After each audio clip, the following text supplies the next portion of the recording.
حضرت نوح علیہ السلام 9 سال اللہ کے راستے میں تبلیغ کرنے کے باوجود کچھ لوگ کے علاوہ کسی نے ایمان نہیں لایا، تو اللہ نے ان کے قوم کے ساتھ کیا کیا، پورا ویڈیو دیکھو۔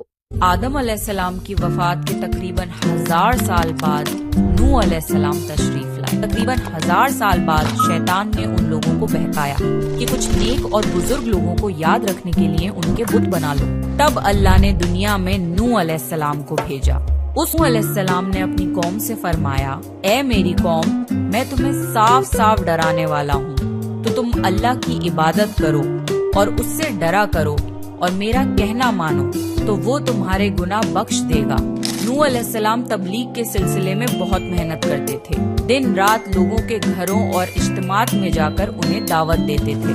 نوح علیہ السلام لوگوں کو پرائیویٹلی اور پبلکلی سمجھاتے، یہاں تک کہ انہیں یہ کرتے کرتے 950 سال گزر گئے، پر صرف چند لوگوں کے سوا کوئی ایمان نہیں لایا۔ اللہ نے نوح علیہ السلام کو ایک بڑی کشتی بنانے کی وحی کی۔ دھیرے دھیرے بہت محنت کے بعد ایک بہت بڑی کشتی تیار ہو گئی۔ ایک اندازے کے مطابق اس کشتی کی لمبائی 1 کلومیٹر سے زیادہ تھی اور گہرائی 30 ہاتھ تھی۔ یہ اللہ نے نوح علیہ السلام کو حکم دیا کہ مومنوں کو اور اپنے گھر والوں کو اور زمین پر بسنے والے تمام جانوروں کا جوڑا جوڑا اس کشتی میں سوار کر لو۔ پھر اللہ نے آسمان اور زمین میں سے پانی کھول دیا۔ صرف وہی لوگ اور جانور بچے تھے جو کشتی پر سوار تھے۔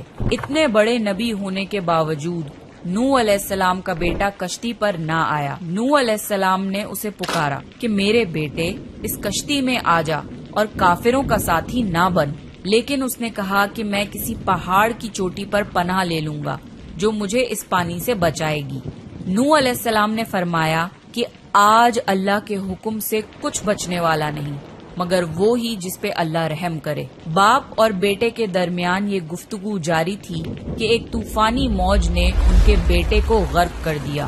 جب نوح علیہ السلام کے سامنے ان کا بیٹا غرق ہو گیا تو ان کی آنکھوں میں آنسو آ گئے اور وہ پکار اٹھے، اور تو نے مجھ سے وعدہ کیا تھا کہ میرے گھر والوں کو نجات عطا فرمائے گا، اور تو تمام حاکموں میں سے بہتر حاکم ہے، لہٰذا یہ ناممکن ہے کہ تیرا وعدہ پورا نہ ہو۔ اللہ نے فرمایا، اے نوح، وہ تیرے اہل سے نہیں تھا کیونکہ وہ کافر تھا۔ کفر نسب کو ختم کر دیتا ہے۔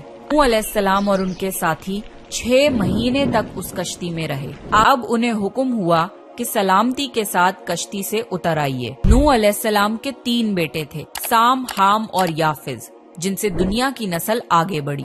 سام کی اولاد گندمی رنگ کی تھی۔ عرب ممالک سیریا، فلسطین اور اسرائیل کے لوگ سام کی اولاد ہیں۔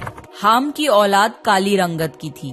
افریقہ، ایبوریجنل آسٹریلیا، انڈیا، ایجپٹ اور سوڈان کے لوگ حام کی اولاد ہیں۔ گوری رنگت کے لوگ یافز کی اولاد ہیں۔ چائنا، جاپان، کوریا اور یورپ کے لوگ یافز کی نسل ہیں۔ نوح علیہ السلام کی کشتی آج بھی موجود ہے۔ ریسرچرز نے ترکی میں اس کشتی کو ڈھونڈ لیا ہے۔ قرآن میں اللہ نے فرمایا، اور بے شک ہم نے اس واقعے کو نشانی بنا کے باقی رکھا، پس ہے کوئی نصیحت حاصل کرنے والا؟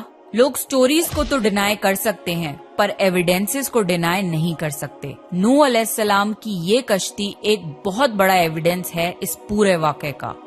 تو یہ تھا نوح علیہ السلام کا بہترین واقعہ۔